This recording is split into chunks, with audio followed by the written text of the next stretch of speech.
નમસ્કાર મિત્રો, option trader Gujarati new learning વિડીયોમાં આપ સૌ મિત્રોનું હાર્દિક સ્વાગત છે. તો કેવું રહ્યું મિત્રો આજનું ટ્રેડિંગ સેશન? પ્રોફિટ કર્યો છે કે લોસ? કોમેન્ટ કરીને જણાવજો. મોસ્ટ ઓફ આટલું સરસ મજાનું ગાઈડન્સ, કેવું સરસ મજાનું ગાઈડન્સ મોર્નિંગમાં તમને જ્યારે માર્કેટ આ રેન્જની અંદર ફસાયેલું હતું ત્યારે તમને એવોઇડ કરવાનું કીધું હતું 10:30. બરાબર કે ભાઈ માર્કેટ જ્યાં સુધી આ રેન્જની અંદર છે ત્યાં સુધી ઓવર ટ્રેડિંગ કરવું નહીં. તમને આ બે લાઈન જોવા મળતી હશે આજે. આ એક્સ્ટ્રા છે ગઈકાલ કરતાં. જે મેં લગભગ 1:30ની આજુબાજુ જે વ્યૂ શેર કર્યો ને એ લાઈનો છે. બરાબર કે માર્કેટ યા તો આને હવે ડાઉનમાં બ્રેક કરે યા તો આને અપસાઇડ બ્રેક કરે તો જ એક શ્યોર મોમેન્ટ મળી શકે. અને અપસાઇડ બ્રેક કર્યા પછી મને આ લેવલને ટચ કરતી એક કેન્ડલ બતાવો. નહીં હોય, એક પણ નહીં. Break, retest and go. બરાબર.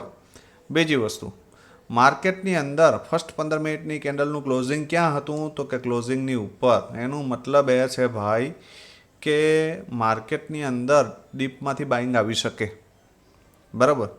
ફર્સ્ટ ડીપ, આ સેકન્ડ ડીપ, આ થર્ડ ડીપ અને આ ચોથી ડીપ. હવે તમે વિચારો કે ભાઈ માર્કેટ આગળનું એક પણ સ્વિંગ બ્રેક કરતો નથી. એનો મતલબ કે માર્કેટ કન્ટિન્યુ આ જ રીતના પ્રાઇઝ એક્શન સાથે હાયર હાઈ બનાવે છે. બરાબર. એ અહીંયા જ્યારે આ કેન્ડલનું ક્લોઝિંગ આપ્યું ને ત્યારે એને કહી દીધું છે કે ભાઈ હું શું બનાવું છું? તો કે હાયર હાઈ. બરાબર. શું બનાવું? તો કે હાયર હાઈ. ક્યાં? અહીંયા. તો હંમેશા માર્કેટની પેટર્નને ચેક કરો કે એ શું કરે છે. બરાબર. ફરી ડીપ આવે છે તો એ ઓપોર્ચ્યુનિટી છે આપણા માટે બાઇંગની. બીજી વસ્તુ, ક્લીન વસ્તુમાં મેં કીધું હતું કે જ્યાં સુધી આ જે ઝોન દેખાય છે એની નીચે છે ને ત્યાં સુધી માર્કેટ ડાઉન સાઇડ છે. તો માર્કેટે શું કર્યું? તો કાંઈ અહીંયા ક્લોઝ કર્યું અને એ 15 મિનિટની કેન્ડલનું ક્લોઝ કર્યું. અને ગઈકાલના વિડીયોમાં મેં ક્લીન કીધું હતું કે આ બોક્સની અંદર એન્ટર થાય અથવા તો આ બોક્સની ઉપર નીકળે તો સમજવાનું કે માર્કેટ ઉપર જવાની તૈયારી કરે છે. જ્યારે એની અહીંયા બોક્સની બહાર નીકળી ગયું ને ત્યારે અહીંયા ડીપ આવ્યું તો આપણા માટે શું હતું? ઓપોર્ચ્યુનિટી. બરાબર. પણ અહીંયાથી એન્ટ્રી છે એ રિસ્કી ટ્રેડર માટે છે. અહીંયાથી એન્ટ્રી છે એ સેફ ટ્રેડર માટે છે. જોઈ લે પ્રીમિયમના બે ચાર્ટ. આજે સેન્સેક્સ એનાલિસિસ કરવાનું છે એટલે થોડું સ્પીડ રાખશું. સૌથી પહેલાં હતો કોલનો ચાર્ટ 24,650. બરાબર. મોર્નિંગની અંદર માર્કેટે શું કર્યું? તો કે ફર્સ્ટ કેન્ડલ ડાઉન, ફરી અપ, ફરી ડાઉન, ફરી અપ, ફરી ડાઉન. મતલબ કે માર્કેટ બોટમ તો સેમ રાખે છે પણ ટોપ શું કરતું હતું? બ્રેક કરતું નહોતું. બરાબર. માર્કેટે કઈ જગ્યાએ બ્રેક કર્યું? તો કે અહીંયા. બરાબર. અને બ્રેક કર્યા પછી અહીંયા શું કર્યું? અહીંયા રેન્જ બનાવી. આ નવો સપોર્ટ ક્રિએટ થયો હતો 86. બરાબર. માર્કેટ ગયું છે તો કાંઈને જ ગયું છે, એમને નથી ગયું. બરાબર. તો સૌથી પહેલું અહીંયા શું કર્યું? તો કે ફર્સ્ટ ટાર્ગેટ આપ્યો. તો એક એન્ટ્રી અહીંયા પણ બનતી હતી આપણી. ક્યાં? અહીંયા. હવે તમને એવો પ્રશ્ન થતો હશે કે સાહેબ અહીંયા આ કેન્ડલ સસ્ટેન ન કહેવાય? કહેવાય ભાઈ. શું કામ ન કહેવાય? આ કેન્ડલ અહીં નીચે આવી, ફરી ઉપર ગઈ અને આ કેન્ડલ એની ઉપર ક્લોઝ કરી તો માની લેવાનું કે ભાઈ ઠીક છે, જાય છે ઉપર, આપણે ડીપ આવે તો બાય કરશું. બરાબર. તો આ ડીપ આવ્યું, આ એરિયામાં ક્યાંક બાય કરો, 2-3 પોઈન્ટનો એસએલ આવ્યો છે, લઈ લ્યો શાંતિથી, શું વાંધો છે? બરાબર. ફરી ઉપર ગયું તો તમને એવું લાગતું હશે કે ભાઈ ચલો આ કેન્ડલ ઉપર ગઈ છે તો એ સસ્ટેન ન કહેવાય? કહેવાય જ છે. શું કામ ન કહેવાય? બરાબર. અને ફરી આ રેડ કેન્ડલ આવી તો અહીંયા એન્ટ્રી કરો, શું વાંધો છે? લેવલ ઉપર ક્લોઝ આપી છે. બરાબર. અને અહીંયાથી એન્ટ્રી કરવાનું મન ન થાય, ધારી લ્યો કે તમને એવું લાગતું હોય કે ચલો આ ઉપર છે તો ઠીક છે, નથી કરવી એન્ટ્રી, ડીપ આવે તો કરશું. તો અહીંયા ડીપ આ એરિયાની આજુબાજુ ક્યાંક એન્ટ્રી કરી હોય તો ભાઈ 2-4 પોઈન્ટનું એસએલ તો રાખો કે ન રાખો? કે કટ ટુ કટ રાખશો? બરાબર. તો અહીંયાથી આપણો ક્યાંય એસએલ જતો નથી. ને હંમેશા બેઝ અથવા તો લેવલ ઉપર તમે જ્યારે કામ કરો, બરાબર, ત્યારે 4-5 પોઈન્ટનો આવા પ્રીમિયમમાં એસએલ હોવો જોઈએ. અને આ 5 પોઈન્ટનો એસએલ ખાતું નથી. માર્કેટ પરફેક્ટ જાય છે. બરાબર. અને જો તમારે કટ ટુ કટ એસએલ રાખવો હોય તો ફરી પાછી એન્ટ્રી કરવી પડે. આ ક્લીન વસ્તુ છે. તો કમસે કમ ધારી લ્યો કે આ એરિયામાંથી ન બેસો, પણ અહીંયા બેઠા હોય ને તો અહીંયા પણ લેવલ ઉપર આવ્યું છે, ફરી રિટેસ્ટ કર્યું છે અને ફરી અહીંથી એન્ટ્રી બને તો પણ આ એક ટાર્ગેટ પરફેક્ટ આપ્યો છે. બરાબર. તો મોસ્ટ ઓફ એક આ ટ્રેડ હતો, એક આ ટ્રેડ હતો, અહીંયાથી લઈ અને અહીંયા સુધીનો. આ તો પરફેક્ટ હતો. બરાબર. કેમ કે આ તો મેં તમને વ્યૂ પણ શેર કર્યો હતો. બરાબર. 1:30 વાગ્યાની આજુબાજુ મેં તમને એક વ્યૂ શેર કર્યો હતો કે ભાઈ આ લેવલની ઉપર, આ લેવલની નીચે. હવે જો આવું ક્લીન વ્યૂ સાથેનો ટ્રેડ પણ તમે ન પકડી શકો તો કંઈ થઈ શકે નહીં. જોઈ લ્યો પુટનું પ્રીમિયમ. હવે પુટના પ્રીમિયમને માર્કેટ ચાઉં કરી ગયું છે. શું કરી ગયું છે? ચાઉં. હવે જોજો, સમજાવું એ સમજજો. માર્કેટ પુટનું પ્રીમિયમ ક્યાં ખુલ્યું? તો કે ટોપ ઉપર. આ અહીંયા એન્ટ્રી બને નહીં. શું કરવું પડે? તો કે અહીંયા બોટમ ઉપર આવવું પડે. આવી ગયું. અહીંયાથી આપણી એન્ટ્રી બની તો ઠીક છે, અહીંયા સુધીનો ટાર્ગેટ લીધો નથી લીધો 2 નંબરની વસ્તુ છે, પણ અહીંયા આપણી એક એન્ટ્રી અહીં ડીપ ઉપરથી બને. બરાબર. અને આમાં આપણો આ ફર્સ્ટ ટાર્ગેટ તો આ જ આવે, કેમ કે આ સ્વિંગ હતો તો પહેલો તો સ્વિંગ જ આવે. તો અહીંયાથી જે લોકોને સ્વિંગની ખ્યાલ પડતી હશે એ અહીંયા પ્રોફિટ બુક કરી લીધો હશે. બરાબર. પણ એ પછી પાછું અહીંયા આવે ત્યારે આપણે એન્ટ્રી કરવાની છે, પણ કેવી કન્ડિશનમાં? તો કે અહીંયા આવીને એક પોઝિટિવ કેન્ડલ બનાવે. પણ આ કેન્ડલ કેવી બની? તો કે નેગેટિવ. તો અહીંયા એન્ટ્રી બનતી નથી. ત્યારબાદ અહીંયા શું કર્યું? તો કે આ લેવલ બ્રેક કરી દીધું. તો જવા દો ભાઈ, શું વાંધો છે? અહીંયા એક સપોર્ટ ક્રિએટ થયો હતો આઈ થિંક. બરાબર. અને અહીંયાથી એક નાની એવી સ્પાઇક આ લેવલ સુધીની આપી, પણ એની અંદર આપણે તમારે મગજ મારવાનું નથી. તમારા માટે કોઈ એન્ટ્રી હતી નહીં. અને ત્યાંથી શું કર્યું? તો કે આ નીચે આવ્યું, રિટેસ્ટ કર્યું અને ફરી નીચે આવી ગયું. બરાબર. તો ક્લીન કીધું હતું કે 80ને બ્રેક કરશે એટલે 47 આવશે. બરાબર. તો વચ્ચેથી જો આને બ્રેક કરીને ઉપર જાય, સસ્ટેન થાય તો આપણે આની અંદર વિચારવાનું છે, બાકી નથી. હવે જોઈ લ્યો સેન્સેક્સનું કોલનું પ્રીમિયમ. સેન્સેક્સનું કોલનું પ્રીમિયમ પણ કંઈ નહીં ગયું છે. 177ની આજુબાજુ અહીંયા એક બેઝ ક્રિએટ કર્યો, માની લઈએ. ચલો, એ તમને ખબર નથી, પણ 230 તો ખબર છે ને કે આપણો એક સપોર્ટ છે. સપોર્ટની ઉપર પ્રીમિયમ નીકળે તો એક એટેમ્પ મારી શકાય, અને માર્યા પછી એને ટાર્ગેટ સુધી બેસી શકાય. બરાબર. તો એક ટાર્ગેટ અહીંયા મળ્યો, આ સરસ મજાનો. બરાબર. અને ફરી પાછું અહીંયા નીકળું તો અહીંયાથી એન્ટ્રી બની શકે અને અહીંયા સુધીના ટાર્ગેટ માટે બેસી શકાય. ફરી આની ઉપર માર્કેટ નીકળું તો એન્ટ્રી બની શકે અને આ ટાર્ગેટ માટે બેસી શકાય. તો સરસ મજાનો આ એક મૂવમેન્ટ, આ બીજી અને આ ત્રીજી, 3 મૂવમેન્ટ મળી. બરાબર. તો આ 3 મૂવમેન્ટ અથવા તો આમાંથી 2 મૂવમેન્ટ કેટલા મિત્રોએ લીધી છે, શું પ્રોફિટ કર્યો છે, શું લોસ કર્યો છે, તમારી સાયકોલોજી શું હતી એ કોમેન્ટમાં જણાવજો. બરાબર. હવે ખાસ મહત્ત્વની વસ્તુ, આવતીકાલે શું થઈ શકે. બરાબર. આવતીકાલના પ્રેડિક્શન મહત્ત્વનું છે, કેમ કે કાલે સેન્સેક્સની શું છે? એક્સપાયરી છે, અને એક્સપાયરીમાં આપણે ખોટા હેરાન ન થઈ જઈએ એનું ખાસ ધ્યાન રાખજો. હવે જોઈ લ્યો નિફ્ટી. પહેલાં થોડું સ્પીડલી કરીએ છીએ. બરાબર. કેમ કે મિનિમમ 2 ઇન્ડેક્સ અને 4 પ્રીમિયમ બહુ હાર્ડ પડે છે અને લેન્ધી વિડીયો થઈ જાય છે. હવે જો ભાઈ યાદ રાખજો, કાલની જેમ આજે પણ એક બોક્સ છે અહીંયા. બરાબર. જ્યાં સુધી આ બોક્સની નીચે ન જાય ત્યાં સુધી ડાઉન સાઈડનું વિચારવું નહીં. અપસાઇડ માટે 24,743 આ લેવલની ઉપર જો કાલે પણ નીકળું અથવા તો ગેપ અપ ઓપન થઈ ગયું તો વેઇટેજ અહીંયા સુધી જતો રહેશે 24,861. યાદ રાખજો. મિડલનું લેવલ છે 24,796, પણ મને નથી લાગતું કે એને રિસ્પેક્ટ આપે. પણ મારા મત મુજબ આ પ્રીમિયમ જો અહીંયા મળી જાય, ક્યાં? 24,658 ઇન્ડેક્સ મળે તો એક વખત બાય ઓન ડીપ થશે આઈ થિંક. બરાબર. જો આ લેવલ ઉપર સપોર્ટ લેતું દેખાય તો ફર્સ્ટ ટાર્ગેટ 743 અને સેકન્ડ ટાર્ગેટ 796. બરાબર. 150 પોઈન્ટની મૂવમેન્ટ મળી શકે, અને એનાથી ઉપર જાય તો 861. તો એક સારામાં સારો ટાર્ગેટ મળી શકે. બરાબર. આ એક પોસિબિલિટી અહીંયાથી ધારી લ્યો કે માર્કેટમાં મોર્નિંગમાં ખુલતા વેત જ ઉપર ગયું તો 861 છે ને ભાઈ, એ સ્ટ્રોંગ રેઝિસ્ટન્સનું કામ કરશે. અહીંયાથી ડાઉનફોલ પણ આવી શકે, આ યાદ રાખજો. બરાબર. ધારી લ્યો કે માર્કેટે મોર્નિંગમાં આ એરિયામાં જ ક્યાંક ઓપન થયું ને નીચે બ્રેક કર્યું તો આ બોક્સની નીચે અથવા તો આ લેવલની નીચે પણ જો એક 15 મિનિટની કેન્ડલનું ક્લોઝિંગ આવી જાય તો 24,575 અને આની નીચે જશે તો 24,468 આવે તો કોઈ મોટી વાત છે નહીં. કોની નીચે? આ લેવલ બ્રેક થયા પછી બધું વિચારવાનું છે, ત્યાં સુધી નહીં, બિલકુલ નહીં. બરાબર, કેમ કે અહીંયાથી એક આ ક્રોસ ટ્રેન્ડ લાઇન પણ આવે છે, જ્યાં સુધી આનો સપોર્ટ લેશે તો અહીંથી પાછો પુલ બેક લઈ લેશે. સ્ક્રીનશોટ મારી લેજો. પ્રીમિયમના ચાર્ટમાં જોઈ લઈએ કે ભાઈ એમાં શું થઈ શકે. પ્રીમિયમનો ચાર્ટ છે નિફ્ટીનો 24,750 નો CE.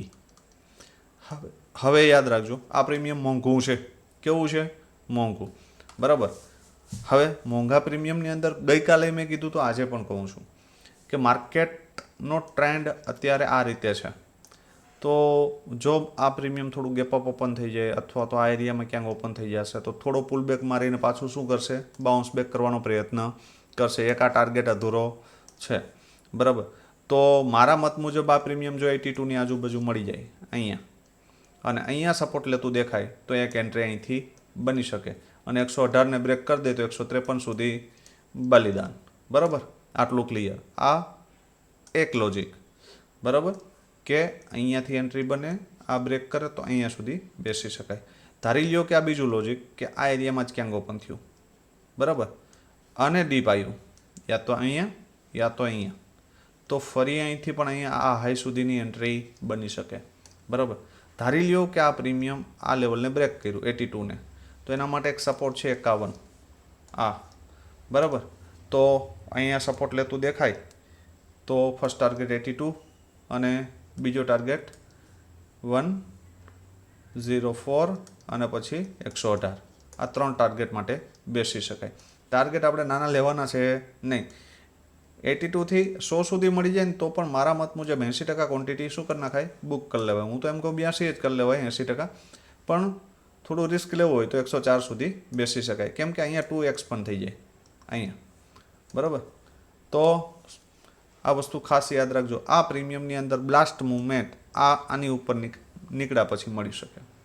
બરાબર, 153 પછી સીધી 300 જાય, 245 જાય, 214 જાય, 182 જાય, આવું થઈ શકે.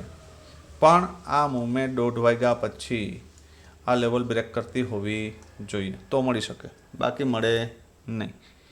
બરાબર, તો આપણે જાજી આશા રાખશું નહીં. ડીપ મળશે તો 2 લેવલ સુધી બેસશું, વધારે કાંઈ નહીં. બરાબર, સ્ક્રીનશોટ માર લેજો. હવે જોઈ લ્યો તો કે એનું પુટનું પ્રીમિયમ. પુટના પ્રીમિયમમાં છે 24,700નો પુટ. શું છે? 24,700નો પી. શું થઈ શકે આમાં? આની પાસે એક સપોર્ટ છે, એક બેઝ છે. સપોર્ટ છે 84 અને બેઝ છે 65. મારા મત મુજબ આ પ્રીમિયમ અહીંથી જો સપોર્ટ લે, જો અહીંયાથી આ પ્રીમિયમ સપોર્ટ લે, આ એરિયામાં જ ઓપન થઈને અહીંયાથી જ સપોર્ટ લે તો ફર્સ્ટ ટાર્ગેટ 113 અને એનાથી ઉપર જાય તો 154. બરાબર, આ 2 ટાર્ગેટ માટે બેસી શકાય.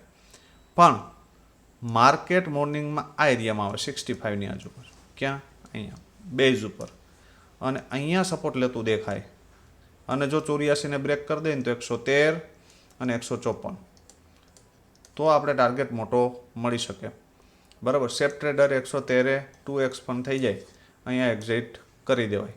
બરાબર, risky trader step by step 80% quantity book કરી અને 20% ક્વોન્ટિટીમાં આ ટાર્ગેટ માટે બેસી શકે. બરાબર, આટલું ક્લિયર. હવે ધારી લ્યો કે આ પ્રીમિયમ ઉપર ઓપન થઈ ગયું તો 113 યા તો 91, આ 2 એરિયાની અંદર ક્યાંય પણ સપોર્ટ લેતું દેખાય ઉપરથી નીચે આવે ત્યારે અહીંયા અથવા તો અહીંયા. બરાબર, 99% આ ગેપ ફીલ કરશે ઉપરથી આવશે તો આ એરિયામાં ક્યાંય સપોર્ટ લેતું દેખાય તો આની અંદર એક એન્ટ્રી બની શકે ને 113ને બ્રેક કરે તો 154 અને 188 ગેપ અપની કન્ડિશનમાં. બરાબર, આ બીજું લોજિક. હવે જોઈ લ્યો સેન્સેક્સ. સેન્સેક્સ માટે સૌથી પહેલાં ઇન્ડેક્સ માટે મહત્ત્વના 2 લેવલ 80,725 અપસાઇડ માટે. બરાબર, ડાઉન સાઇડ માટે આ લેવલ 80,396. જ્યાં સુધી આ બે રેન્જની વચ્ચે છે ત્યાં સુધી સેફ ટ્રેડરે બોટમ ઉપરથી ટ્રાય કરવી હોય તો નાની એવી સ્કેલ્પિંગ માટે અપસાઇડ માટે અહીંયા આ ટાર્ગેટ માટે બેસી શકે, અને અહીંથી જો નેગેટિવ કેન્ડલ મળે તો નીચે સુધી બેસી શકે. આનાથી વિશેષ કાંઈ નહીં. બરાબર. 725 ઉપર બ્રેક થાય તો 81,131 આવી શકે, અને એનાથી ઉપર 81,440. આ બે લેવલ.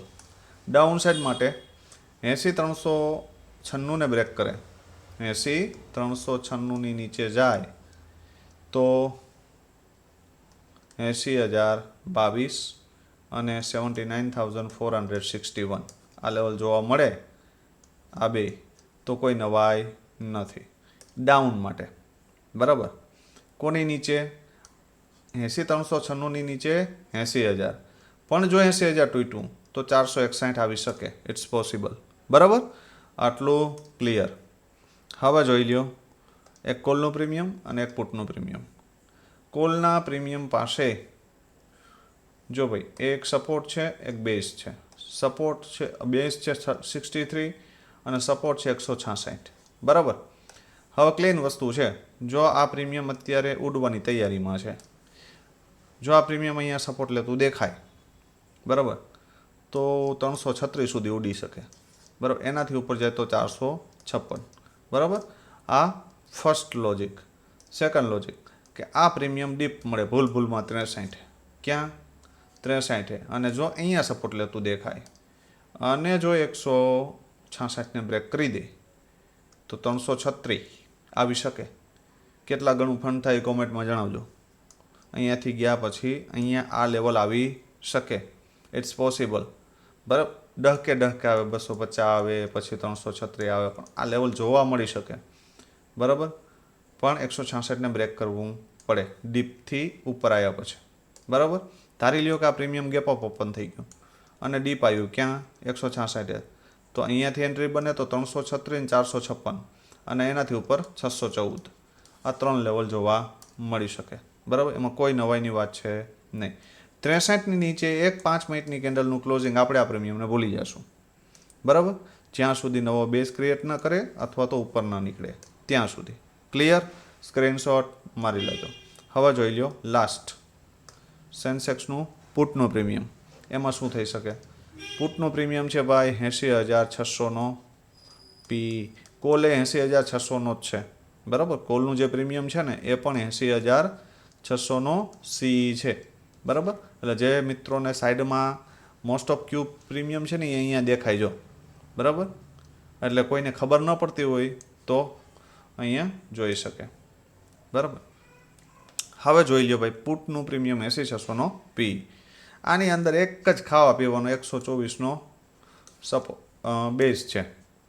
જો આ પ્રીમિયમ અહીંયા સપોર્ટ લે તો લાસ્ટ સ્ટોપ છે. અહીંયા સ્ટોપ લઈ લે 203 જાય અહીંથી. બરાબર. અને અહીંયા તમે નાનું એવું સ્કેલ્પિંગ કરવું હોય તો કરી શકો. નકર અહીંયાથી ફર્સ્ટ એટેમ્પમાં આપણે કોઈ ટ્રાય કરવાની જરૂર છે નહીં. પણ ફર્સ્ટ એટેમ્પમાં અહીંયાથી અહીંયા આવે, અહીંયાથી એક વખત એરિયા નક્કી કરી આવે અને ફરી ડીપ મળે તમને પાછો આ એરિયામાં તો 203 ને બ્રેક કરી દે ને તો જે પેલો હાઈ માર્યો એ પહેલો ટાર્ગેટ અને 318 બીજો ટાર્ગેટ. આના માટે બેસીસ તો 2x પણ થઈ જશે. બરાબર. વધારે મગજ મારતા નહીં. ધારી લ્યો કે આ પ્રીમિયમ ગેપ અપ ઓપન થાય આ એરિયામાં અને અહીંયા સપોર્ટ લેતું દેખાય 203, અહીંયા તો 167. બરાબર. અને અહીંયાથી 203 ને બ્રેક કરી દે ને તો 318 અને 434 આ બે લેવલ જોવા મળી શકે. આની ઉપર જશે તો 582. 582 ઉપર ગયું તો આ પ્રીમિયમ 866 આવી શકે. યાદ રાખજો. One way blast movement. બરાબર. પણ એના માટે 582ના લેવલને બ્રેક કરશે તો જ આ લેવલ જોવા મળશે, બાકી નહીં. તો કેવું લાગે છે મિત્રો લાઈવ એનાલિસિસ અને વિડીયોનું એનાલિસિસ? લાઈવ એનાલિસિસની અંદર જે વ્યૂ આપું છું એનાથી તમને કંઈ ફાયદો થાય છે કે કેમ કોમેન્ટમાં જણાવજો. અને વિડીયો જે રેગ્યુલર જે મિત્રો જુએ છે એને વિડીયો જોવાથી લાઈવ માર્કેટની અંદર કેટલો ફાયદો થાય છે અથવા તો શું શીખવા મળ્યું જેને કારણે લાઈવ માર્કેટની અંદર ટ્રેપથી બચો છો તો એ કોમેન્ટમાં જણાવજો. બરાબર. દરેક મિત્રો પોતાનો વ્યૂ કોમેન્ટમાં ફરજિયાત કહેજો. એટલે મને ખ્યાલ પડે કે ભાઈ વિડીયો બનાવવાનું મહત્ત્વ શું છે. બરાબર, તો વિડીયોને લાઈક કરી દેજો, તમારા મિત્રોને શેર કરજો અને ચેનલને સબસ્ક્રાઈબ ન કરી હોય તો કરી લેજો. લાઈવ માર્કેટમાં લાઈવ સપોર્ટ માટે આપણી ફ્રી ટેલિગ્રામ ચેનલની લિંક બાયોની અંદર આપેલી છે. બરાબર, તો એમાંથી ચેનલને ફોલો કરી લેજો. બરાબર, અને સાથે સાથે સેન્સેક્સના અને નિફ્ટીના શોર્ટ વિડીયો બરાબર જે મિત્રો જોઈ છે તે ફરજિયાત એમાં પણ લાઇકનું બટન દબાવજો, જેથી કરીને વધુમાં વધુ મિત્રો સુધી આપણા આ વિડીયો પહોંચે અને આપણા ગુજરાતી ભાઈઓ ઓવર ટ્રેડિંગથી બચી શકે. તો આવતીકાલે ફરી મળીશું નવા વિડીયોમાં. ત્યાં સુધી જય માતાજી, હર હર મહાદેવ.